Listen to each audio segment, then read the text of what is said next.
fi'n credu ar ôl y blwyddyn ni wedi cael, mae pawb falle jyst angen cael cyfle i ymlacio ac i ddianc mewn i llyfr da.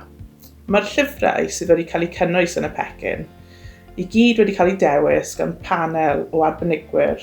Maen nhw'n cynnwys llyfrau stori, llyfrau lliw a llun, lot o amrywiaeth o lyfrau. A ni yn wir yn gobeithio bydd y llyfrau yma yn ddyniadol ac o ddiddordeb i'r plant bydd yn ei darllen.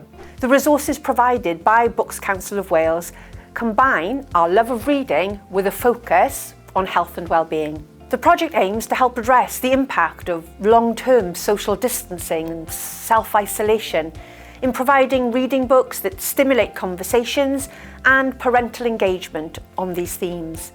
Mae darllen llyfrau yn gallu helpu ni i weld y byd mewn ffordd gwahanol, achos bydd yn galluogi ni i gamu mewn i sgidiau, cymeriadau neu sefyllfaoedd gwahanol a wneud pethau dyn ni ddim yn wneud yn ein bywyd ni.